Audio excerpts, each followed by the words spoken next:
UGC regulation के मामले में आज जब सुप्रीम कोर्ट में सुनवाई हो रही थी तो एक बात मैंने नोटिस किया कि आम तौर पर किसी कानून, किसी सर्कुलर, किसी नोटिफिकेशन के खिलाफ कोई याचिका आती है तो सरकार उसका विरोध करती है, उस याचिका का विरोध करती है। सरकार उस कानून को, उस सर्कुलर को, उस नोटिफिकेशन को डिफेंड करती है। सरकार की तरफ से कहा जाता है कि ये याचिका गैर जरूरी है, ये याचिका सुनवाई के योग्य नहीं है, तमाम बातें की जाती हैं और विरोध किया जाता है कि हर हाल में, और उस कानून, उस सर्कुलर, उस नोटिफिकेशन को डिफेंड किया जाता है। लेकिन आज ऐसा कुछ दिखा नहीं।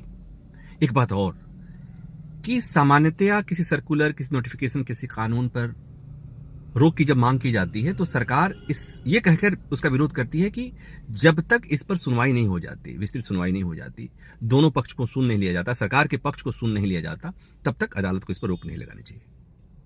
इस मामले में नोटिफिकेशन पर सुप्रीम कोर्ट ने रोक भी लगा दिया, सरकार की तरफ से कोई विरोध नहीं हुआ।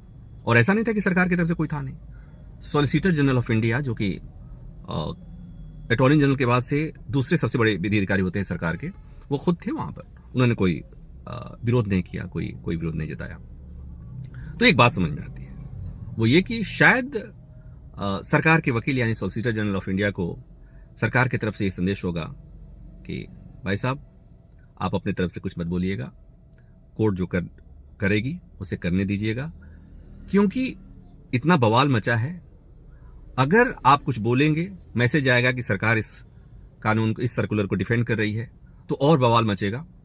और इसलिए सॉलिसिटर जनरल ने इस पर न बोलना बेहतर समझा होगा, और इसीलिए सुप्रीम कोर्ट ने टिप्पणी की। सुप्रीम कोर्ट ने बिना विस्तृत सुनवाई के, बिना सरकार के, बिना यूजीसी के पक्ष को सुने इस पर रोक भी लगा दिया।